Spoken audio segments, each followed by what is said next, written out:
on dance costumes, which is called Fabrications, Dance Costume and Material Culture, that will be published later this year by Oxford University Press.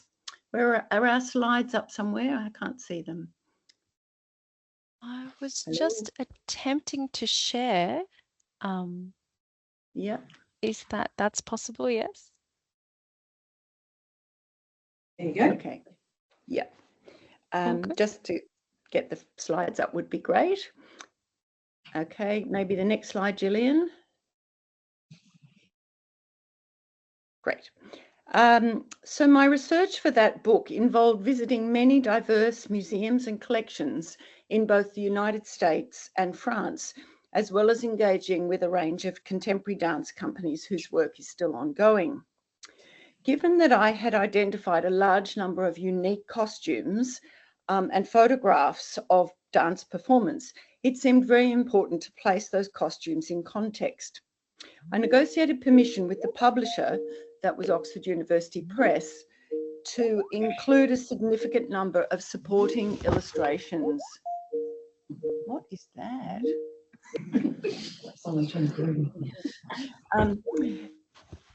I got permission to include a significant number of supporting illustrations in the book. So the black and white photographs that you can see on this slide all come from Jacob's Pillow Dance Centre, who were very generous in allowing us to use a range of images from their collections. But the photographs that we were seeking were not only historical, also contemporary, from artists and photographers that are still working today. With the support of the University of Melbourne, it was possible for me to employ Gillian to work along Gillian Butcher, who is herself a trained librarian and archivist and research associate in dance, to work alongside me in securing the required permissions to use and reproduce images in the book. In the process of this work, which lasted over a period of nearly 18 months, we learnt a great deal about the circulation and availability of online dance images. In the abstract, we reference the proliferation of dance photography online, seemingly all available for download or copying, whether those that are already digitized from collecting institutions, as well as pictures on social online sharing platforms. But the ready availability of these images is, however, deceptive if one is trying to move between the digital copy to a more conditional format that involves obtaining the publisher rights for a book, an object that is often no longer an analogue, only analogue, but is nonetheless regarded as having a distinct both material and symbolic value, as we shall see. Since submitting the abstract, we've decided to focus our discussion on the three stages of this process of negotiation, which were A, identifying sources that in the abstract we had called contexts, B, determining the pathways to achieve the rights, and C, negotiating the permissions and the costs associated with the rights. In presenting the data that was accumulated by this process, rather than the very many wonderful anecdotal stories that accompany them, we hope to raise some issues about how availability does not necessarily advantage individuals, dance companies, or indeed dance legacies and dance scholarship. But it does say something about how glitches in the online world required careful navigation and costly labour and time, as well as sheer contractual economics. Gillian will now explain both the process and the scale of this operation before we attempt to draw out some thoughts or provocations in the conclusion. So thanks, Gillian. Thanks, Rachel. To give you an overview of Rachel's publication, we sourced a total of 187 images for the project. 165 of those were dance-related images, and 22 were supplementary images for cultural contexts, like paintings or works of art. In order to obtain these, we interacted with a total of 60 different institutions or individuals. In this paper, we're calling some of these primary sources because they were the first points of contact to gain access to an image file and its permission. But in many instances, we had to reach out to secondary sources or an additional points of contact to obtain permission. And through this, we also encountered our fair share of dead ends. Today, we're going to discuss just the sourcing and licensing of the dance-related images from this project. Those 165 images can be broken down into 3 categories that we've named dance photographs, costume photographs, and archival images. If we look at all of the dance-related images from the project together, we engaged with 24 different primary sources, and the list here on the slide gives you an idea of the variety of these different entities. Some dance companies and venue archives, some commercial licensing companies, individual photographers and artist trusts, and quite a spectrum of collecting institutions. Each of these had their own process and required a slightly different approach to identify and secure an image. And this here is a photograph that Rachel took on a visit to the Kathryn House Museum. Not every primary source that we dealt with held the ownership of the image and the content of the image that we were seeking. And so in many cases, like I said, it was necessary to contact a secondary source. This was most commonly the rights owner, sometimes via a third party like DAX or the Artists' Rights Society. Somewhat unique to this project was the amount of theatrical costumes Rachel intended to include. A majority of these had not been photographed before, and so in these instances, a commissioned photographer had to be arranged, and we're considering those here too.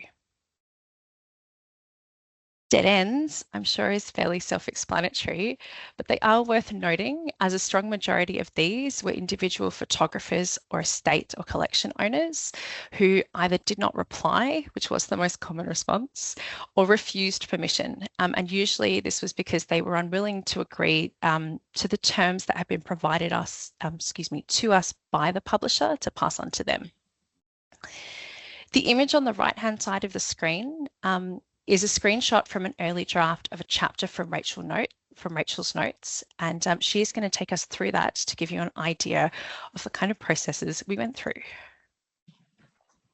So as you can see, and if you know your dance history a little bit, or at least the sort of late 20th century, the first 2 photographs are photographs of Simone Forti. They appear in a publication, actually, they appear mostly in a photograph on Judson Church, which was to do with a curated exhibition at MoMA in about 2020. And so they're in a published book, and they're given proper attributions to the locations in which they took place and also the dates. We approached both of the galleries that are identified in the descriptions, none of which had copies of these photographs or appeared to have any recollection that they had ever had the photographs, nor, and although they had some recollection or records of the fact that these events had taken place, they had no further connection with either the photographs or the performance works in which are represented here. We ended up obtaining a Simone Forti image by a completely other source that was almost random, in fact, in the ways in which I found out that there was actually a similar photograph of a similar period in another museum archive and collection. Now, the third image, the image below, is a picture of one of the most iconic and perhaps well reproduced of Trisha Brown's roof piece. And in spite of the company, Trisha Brown Company, and us writing to the photographer on multiple occasions, and these were interspersed over time in case they arrived at an inopportune moment when that correspondence was sent, we never once received a reply. And so for both perhaps the company and for us, it may be now no longer possible for that particular image to be reproduced, although in fact the photographer is still alive. So those were 3 dead ends, if you like, that would have otherwise ended up in the book. Thanks. As I'm sure you're all starting to gather, there was no one approach that fits all for this project, and each image and sometimes type of image required a different process. To talk you through this, we're going to look at the 3 categories of dance images, so dance photographs, costume photographs, and archival images over the next few slides. But the chart here on the screen is breaking down one of those categories, dance photographs, into a further 5 subcategories, as even this sometimes made an impact to the pathway that was necessary to follow in order to obtain both the file and the permission. This here is a comparison of 4 of the major pathways we undertook to acquire a dance photograph. Laid out like this, you can see similarities in the process, but they contain a variability of access, effort, and associated cost, and they also often required additional steps. Online imaging licensing companies have searchable databases from which you can select an image, purchase through an automated point of sale, like online shopping, and receive your agreement and file almost instantly.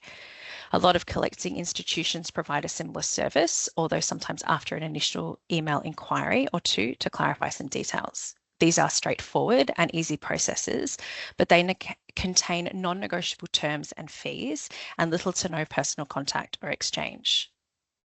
Reaching out to an individual photographer follows a similar logic, but this sometimes first requires searching for contact details and then communicating on a more personal level. We conversed with people over many emails, phone calls, and even post to explain how and why we wanted to use their image, and only after this could the permission and the fees be negotiated. For company archives, or certainly for us, these all required an in-person site visit to start the process, as most had little, if any, of their collection accessible online. After spending time with the archivist or the resource manager, and sometimes with the physical photographs themselves, a contact sheet, so a PDF of low-res images, might be prepared from which to make a selection. Sometimes the company would own the image they were permitting us to reproduce, as this was often the case for performance and rehearsal photographs.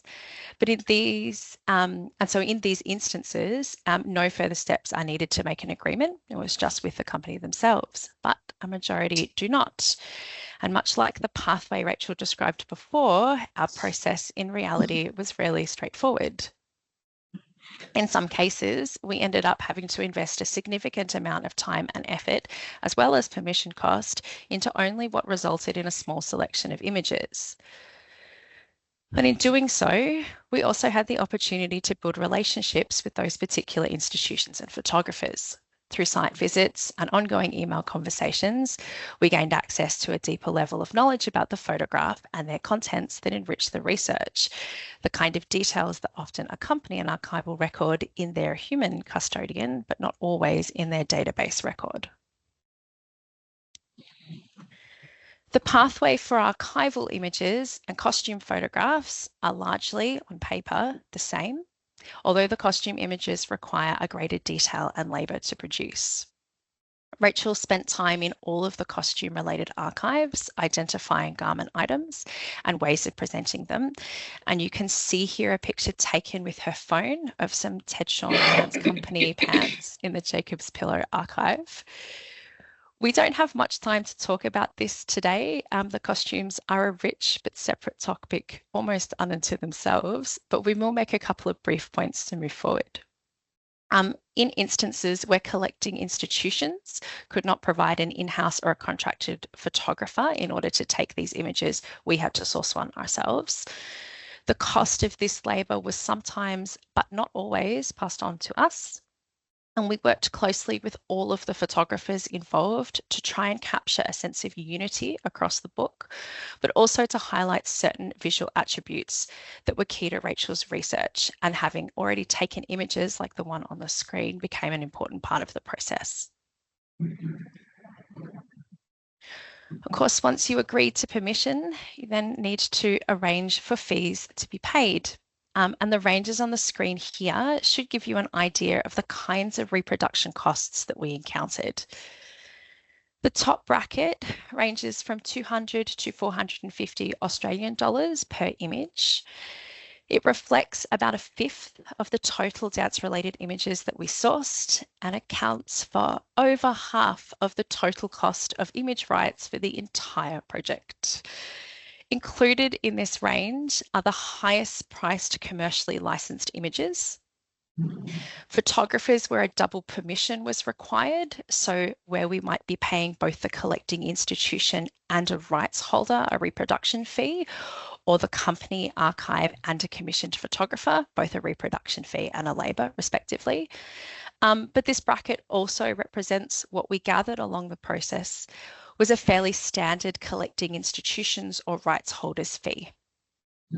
The middle range, 100 to 200 Australian dollars, represents just less than a fifth of our total images and includes a portion of the costume photographs where a photographer was required, but an additional fee, so to the owner or the institution, was not.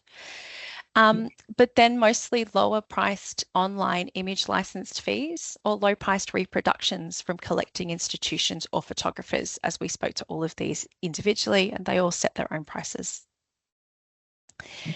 The lower range between $20 and $100 mostly includes companies, institutions, estate owners and photographers who offered us a reduced fee because the publication could be considered academic, educational, or non-commercial.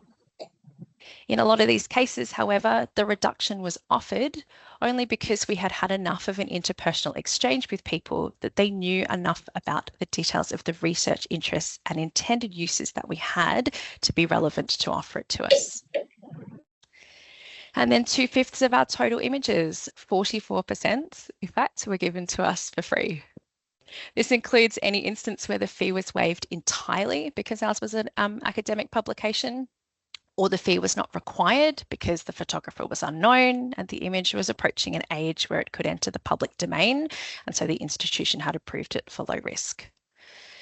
Statistics like this can sometimes be misleading, so it is worth understanding that major contributions of images from 2 specific collecting institutions make up about a half of this bracket, but their generosity also signifies their commitment to legacy and research worth. These collecting institutions sit alongside other intergenerational photographers and estate owners that we interacted with who also held and promoted these values.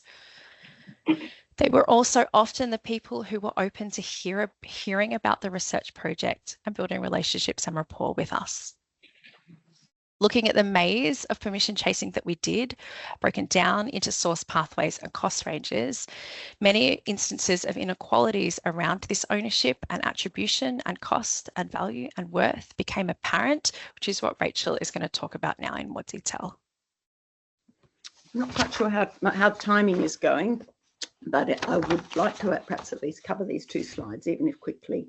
On this slide, we're proposing some ways of thinking about how inequalities in this system of identifying sources and securing permissions mitigates against 3 significant kinds of negotiation for the use of images in an online platform, whether it's a book or a website, or indeed any other media that's involved in reproducing a dance image. In the triangle on the right of this slide, we have named the apex of each side to illustrate some of these inequalities. First of all, and I've come up with some equations, ownership does not equate to source. Often the source is not the owner of the image. For instance, when a dance company no longer owns any of the photographs of work that they produced. And at times, even the photographer is also not the source or the owner. Use does not equate to access, particularly if we wish to consider the stability or longer term use of an image rather than the ephemeral use of an image. And this is only likely to become more precarious with growing use of AI to create new images of dance. And recognition is not the same as rights. Requirements for recognition often precluded artists and individuals, whether performers, designers, and photographers. But as we found out, there are expectations that institutions and donors are always recognised. Therefore, rights in an image does not always involve naming the rights holder, particularly when there is also a third-party licensing agency. One of the propositions, or a couple of propositions that arise from thinking about these inequalities in these pathways are these 2 claims. First of all, that, as Gillian was alluding to just then, easy access can sometimes mean a higher price is paid, but there may be less connection to the content of dance practice or to, in fact, the research gain. And restricted access, which might involve a site visit and longer-term relationship building, can lead to a reduced price and a waived fee. And yet, however, in the process of doing that, a much stronger knowledge base and an enriched sense of detail and context and relationality, if you like, with the field of research and the dance work. One of the ironies here of this project was that very often one of the greatest values for the photographers who we wish to name in the project often wanted a copy of the book as a form of value, much more than they wanted, in fact, a fee for service. It wasn't that they didn't want a fee, but they also wanted a copy of this artefact. And very often in cases, we couldn't offer that because of the publishing agreements. So I'll just go on to the next slide.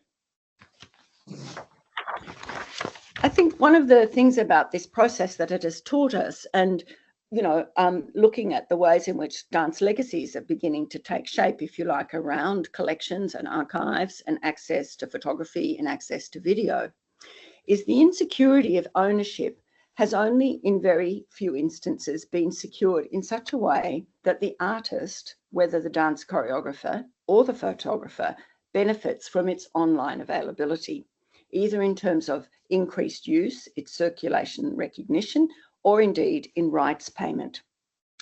Quite often, dance companies, and certainly the dancers, have no ongoing direct access to their own photographic history. If it has been assembled as a collection and deposited in a collecting institution, the variables include reliable access for no fee to the high charge for limited access. At many times, we were surprised that the collection institution is attempting to monetize the image, whereas other, sometimes much more public-minded institutions are promoting either dance, performance, or a community narrative that is committed to the advancement of legacy. There's a great variability. And at times we found that we were making payments to institutions even in the absence of their own knowledge about photographs that they owned the copyright in or that they were required to give us permission to use. I won't go on to give the detailed case studies. So to summarise, in most cases, the dance companies are not collecting the rights or benefiting from the fees of reproduction. There is an inconsistency of rights and costs for photographers. And while standardised fees exist for online platforms with third-party rights, there is a great deal of ambiguity about the management of costs from and between collecting institutions. And in some cases, we were paying two sets of collecting institutions for rights in one image. While neither Gillian nor I are proposing any solutions to this entanglement of rights with access to online dance images, I am, and we are, concerned for what it means about dance legacies into the future, in terms of the capacity to produce dance narratives and meaningful interaction with dance images. There are no guarantees that secure online dance images of a variety of dance histories and dance practices will remain available for free or accessible, or that more will not be scooped up under aggregator platforms that have little knowledge or connection to dance itself. And I am going to conclude just with an anecdote again about Simone Forti. We were trying to secure, as I said, some photographs of her work from the 50s. And I contacted one person who had published a book in Korea, Andy Lee, and this is what he says. We tried to secure her photo files and copyright clearance when we republished her book Handbook in Motion in Korean in 2018, but we couldn't track down most of the photographers, so we decided not to include any photos in the book, and Simone herself had to agree on that. Thank you.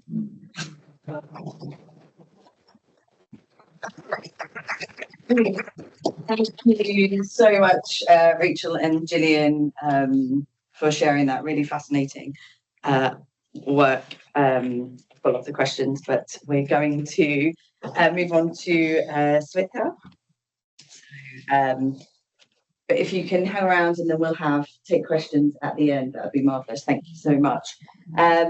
So yes, let's come up. And so you're going to your presentation on productising Indian dance. Over to you. Thank you. Thank you so much for the introduction. Hello, everyone. Very good morning to you all. I'm Swetha Mangalath.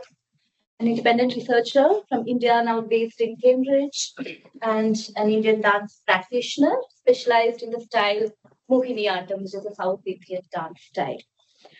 So let me start with my presentation. Productising Indian Dance, the Digital Learning and Distribution Culture by Natyasutra Online. Can I change the slides?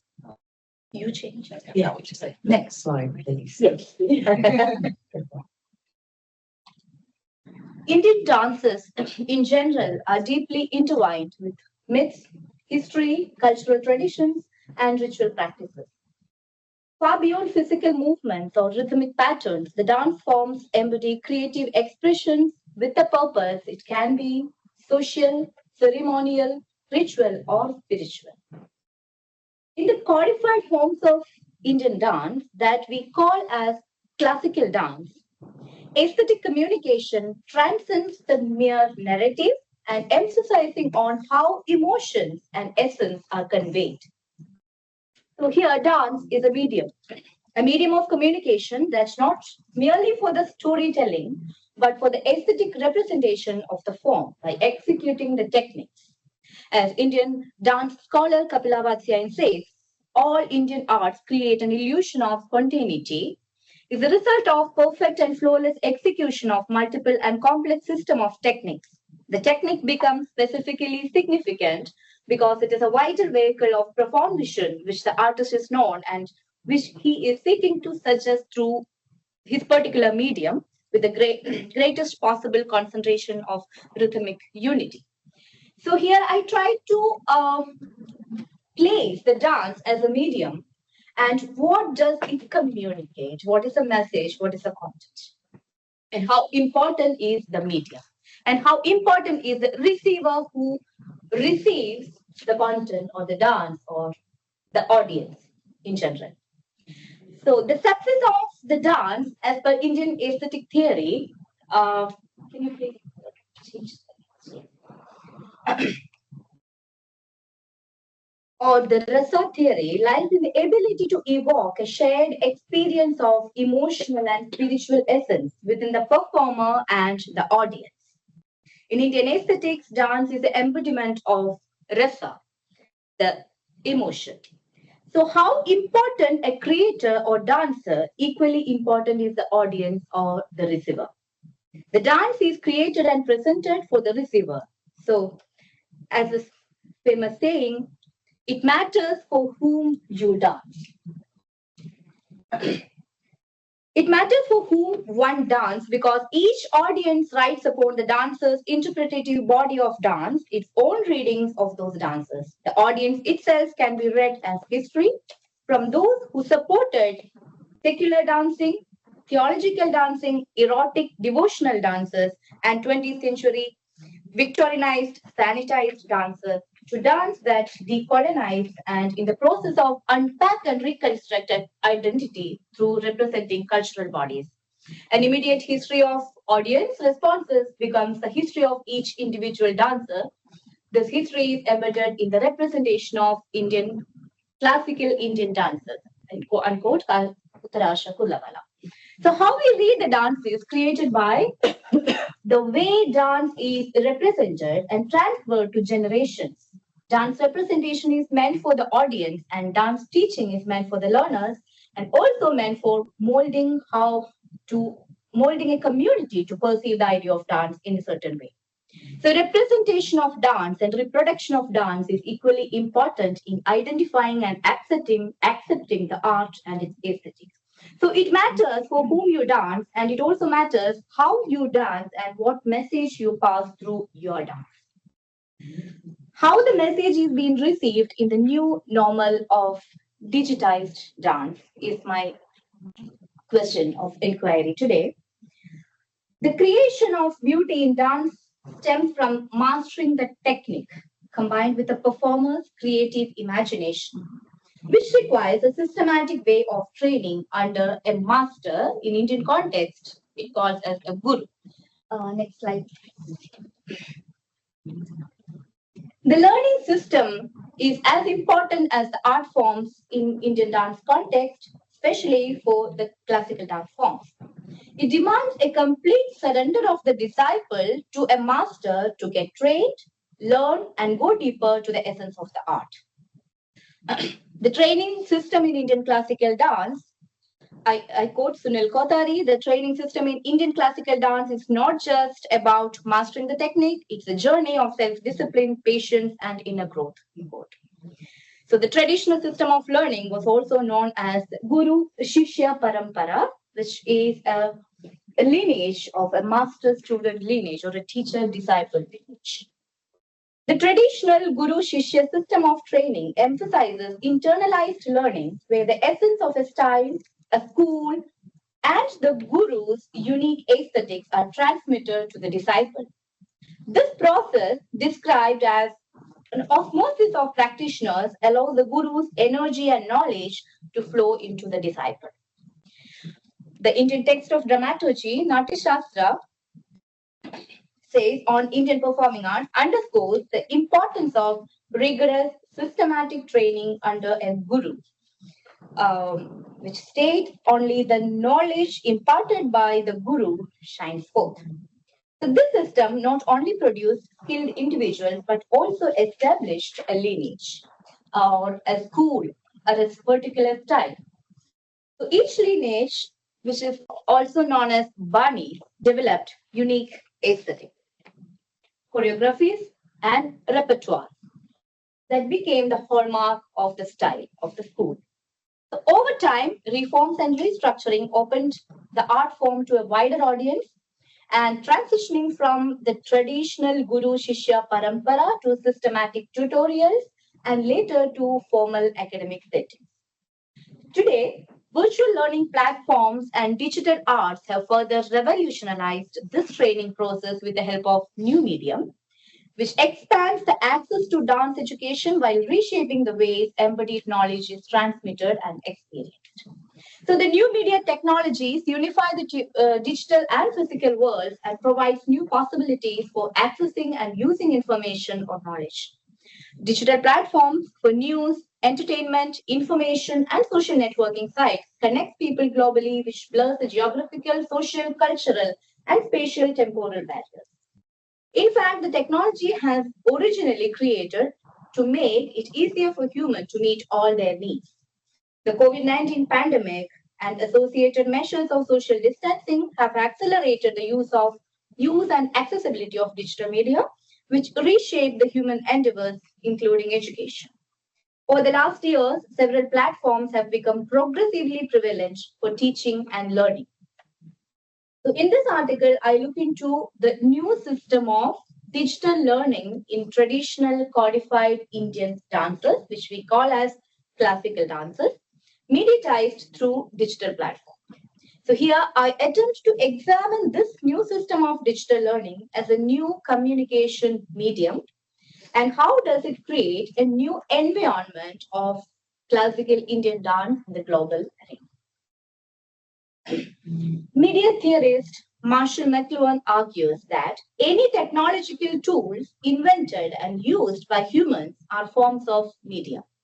Those serve a purpose or transmit information, which he refers to as the message or the content. So these are the two important aspects that McLuhan highlights: the medium and the message.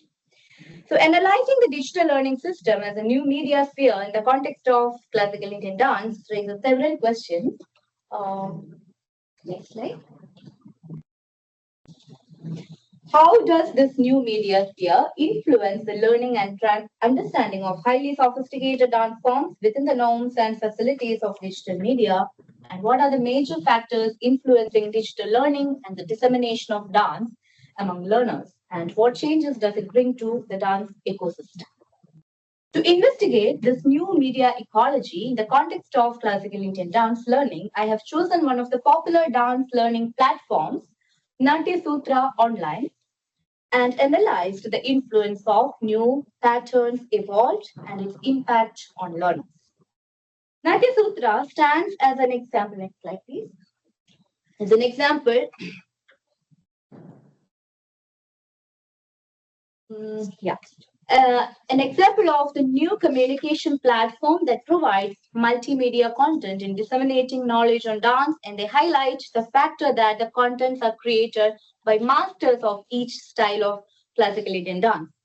They provide master classes in 6 styles of classical Indian dances. All are recorded learning lessons which can be purchased for over a period of time, which can be renewed later with an amount of payment. In this context, I would argue that with the adaptation of new technology for dance teaching and learning, it also becomes a practice of selling and buying. A platform like Natyasutra serves as a new tool that have introduced a system for accessing dance lessons and content, resulting in creating a new set of audience. In other words, consumers. So here the learners or the audience are turning into consumers. As the conventional Guru-Shishya system transitions to virtual learning, unlike the traditional one-to-one live classes, a medium like Natyasutra creates a new culture of content dissemination. In other words, selling the content as a product. I've put a few screenshots of the website Natyasutra here, and they provide, just to give some idea about what type of programs they offer. The first one, the item-based or production-based contents that you can purchase, and also there are programs specifically designed for each category of learners. So beginners, intermediate students, for masters, and there are master classes and special choreography, compositions, and there are content based on different techniques. For example, the expressions, abhinaya, or different areas. Next slide. Sorry, the previous one. Previous one. You can stay in this with this. No, sorry. Next one. Next one. The same slide. Yeah. Okay. So there are several categories. I think I put another category, but it's all same. There are also options like you can choose a guru or a teacher. So artist-specific options are also available in the platform. So, firstly, this study attempts to position this new system of dance learning and dissemination within the framework of technology or medium envisioned by McLuhan, where the content is a message. So, Natyasutra is acting as a medium. This is a premier platform for learning classical Indian dance, which platform is distinguished by several unique features that set it apart from traditional method of dance instruction. So here, the master classes, Natyasutra provides. Can you skip 2 slides and I'll come back to the on?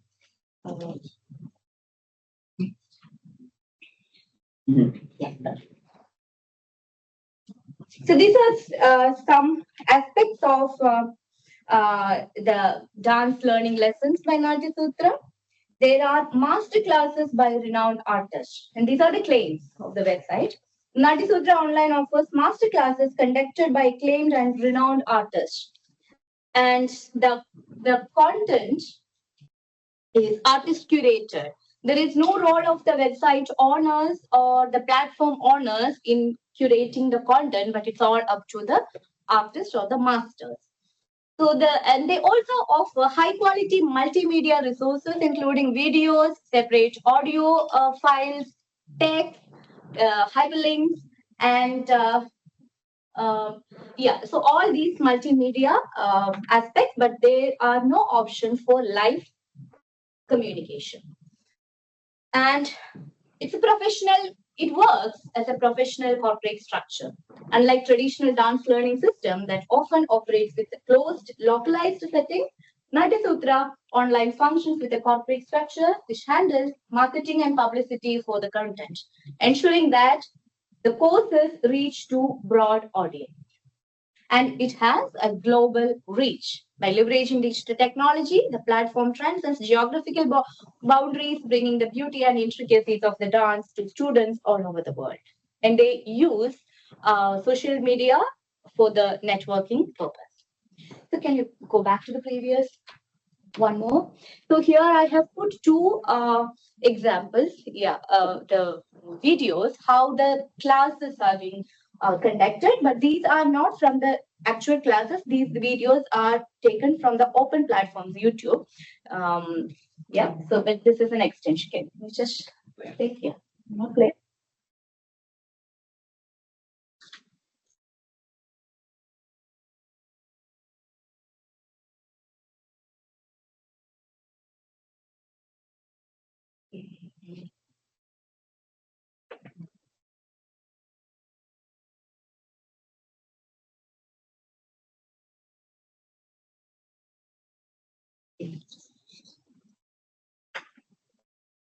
So another example.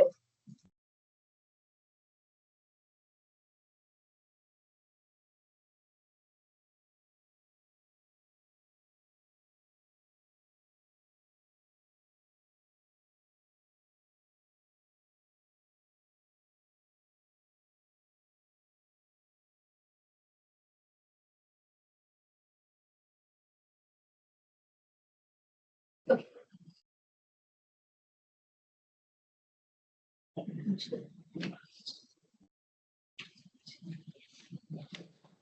So I just wanted to show how the classes are framed and the videos are curated. So the techniques used by the masters here in this platform is same as how they do in the live classes, in the face-to-face classes. So the content is not created for the digital media, but the digital media was just capturing the content by utilizing the modern technology. So that's how the content is created by this platform. So here, in this context, I want to argue this aspect that the medium is channeling another medium. As we all know, the dance itself is a medium that communicates a message, which is in Indian dance context, it's a form more than a narrative. So here, through this platform, unlike Marshall McLuhan argues, the medium is the message. The audience accept or receive the content without bothering the content or the message, but they are, use the medium. But here, the message transcends the medium. The message is the highlight, and the medium is just a channeling platform. So, after conducting a survey and interviews with a selected number of learners, I'm not giving all the data here, but I will just give next slide. A few findings from the learner's perspective. The reason for selecting this particular medium is a preference for personalized and specific learning, enhanced understanding of the dance forms, technical exploration of the style, and there's an increased curiosity to explore the choreography and the novelty in the choreography. So the major factors affecting the content selection. So I want to learn a form, Bharatanatyam, but which content should I select? So the factors affecting the preference are the popularity and mastery of the artist, which is a very interesting factor, and the choreographies and novelties of the production. Either they go behind the novelty or go behind the traditional aspects. And the usability and reproducibility of the content, which can be performed or which can be taught or passed on to the next generation. And based on these factors, the learners are highly selective of the content. And most of the learners have the opinion that the content matters for the selection, not the platform. So the platform is acting as an additional platform or an extra learning possibility. So there is no replacing of the traditional pattern of learning Indian learning dance, but this is an additional platform for learning. So the content production from the producer's perception, the producers find the process of mediating the content as a process of preservation, dissemination, and education. The factors affecting the production side are acceptability of the content, mainly based on the celebrity value of the artist, novelty in choreography, and based on the style. Whichever style is more popular will have more subscribers. And financial viability. Yes. So I conclude this new technology mediated learning system established by digital media platform can be read as a new form of method, tool, or technology that McLuhan says that creates a new normal in human consumption. It is very important to note here that the new medium is not acting as a substitute for the conventional medium, though the acceptance of new medium was quick. So as McLuhan finds, the new medium is an addition to the old one, nor does it leave the old one in peace. It never ceases to oppress the older media until it finds the new shapes and positions for them. So the new mediascape is not showing an independency as it is a mere extension of the existing system of communication. So this equal importance is given to both popularity and enriching the repertoire in the traditional way of training. Within a single dance style, multiple schools have emerged in the traditional system, each distinguished by its unique contributions to the tradition, whether through reconstruction, recreation, or the creation of new works.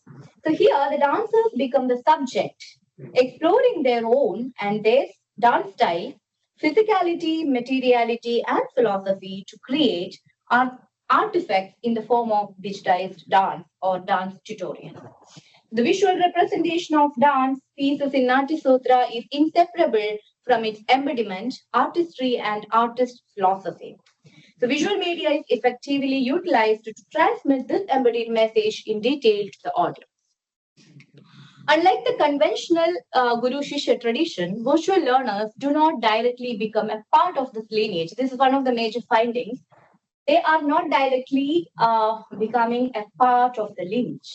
However, this medium provides open access to multiple lineages and school styles and creating a new ecosystem of learners beyond rigid stylistic schools. So the accessibility and appeal of digital platforms also encourage learners to approach artists directly for deeper training, which offers additional opportunity for artists through this model. So the digital platforms work as a corporate sector, selling tradition through novel methods. Content becomes a product and its market value depends on brand identity. The value lies in the artist's mastery, popularity, and quality of the message, whether the choreography or pedagogy, delivered through the medium. With content marketed via social media, it reaches a global audience and gains visibility through public engagement, which again reinforces brand recognition. For instance, this is how the learners go for the content. I want to learn the Tillana of Rama Vaidyanathan or the Ashtapadi in Kathak style by Pali Chandra. This is how the content selection process. And the system explores the possibility of primary medium, the dance, by packaging and transporting it through digital platforms. This creates a history of new audience, which continues to create the history of future dance. The already created history and popularity influence a demand for the product making, and the digital practice continues creating products. The value embedded in these products define their future worth. The global marketing of dance content does not necessarily produce a lineage of high quality performers, but establishes brand value for the art form, enhances its recognition, and attracts more consumers to both the medium, the digital platform, and the message. Here, the medium is not the message, rather the medium stands for the message and creating the message for the future. Thank you.